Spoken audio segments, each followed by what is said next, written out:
James was always hungry. At first he thought it was just his metabolism. Then the hunger started thinking for itself. James had never been overweight, but he had a reputation for eating more than anyone else. His friends joked about his endless appetite, about how he could eat a full meal and still want seconds. Then the cravings changed. It wasn't just food he wanted, it was meat. It started with raw steak, a rare craving, but manageable. Then he found himself eyeing roadkill on his morning jog. The smell of fresh blood in the butcher's shop made his mouth water. His stomach clenched, twisting painfully when he tried to resist. The hunger wasn't just a feeling anymore. It was a presence. It spoke. Feed me. James tried to fight it. He locked his fridge, avoided meat aisles, forced himself to eat normal food. But the hunger screamed inside his head, clawing at his insides. One night, he woke up to find himself in his kitchen. His hands were sticky, red. A half-eaten slab of raw meat sat on the counter. He had no memory of getting up. The hunger grew worse. His skin grew hot, his veins darkened. He avoided mirrors, but he could feel the changes beneath his skin. His teeth ached, sharpened. His jaw stretched unnaturally wide. One morning, his neighbour's dog went missing. That night, he caught his reflection in the window. His mouth was smiling, but he hadn't moved his lips. James locked himself in his apartment, wrapping himself in blankets, curling up in the bathtub, hoping it would pass.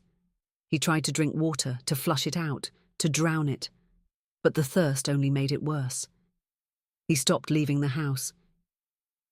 The world outside pulsed with the scent of living things, and it called to him.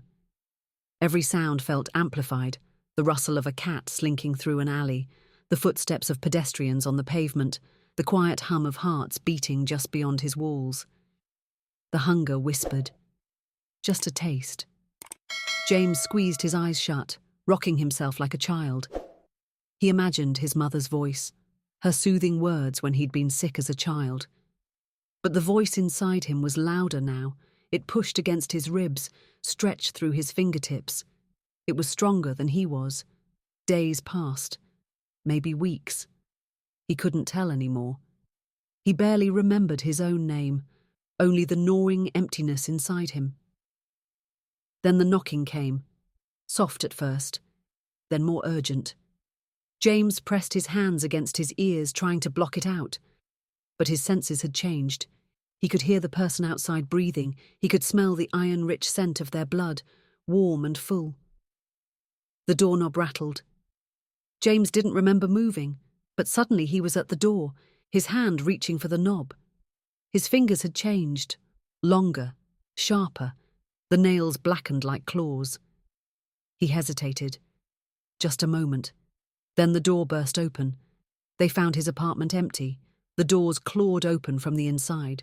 Blood trailed into the woods, vanishing among the trees. Some nights, hikers whisper about something in the forest. Something that watches. Something that breathes. And if you listen closely, you'll hear the whisper, "Still hungry." Not all hunger belongs to you. If you enjoyed this story, like, subscribe and turn on notifications. But if you ever crave something you shouldn't, don't give in.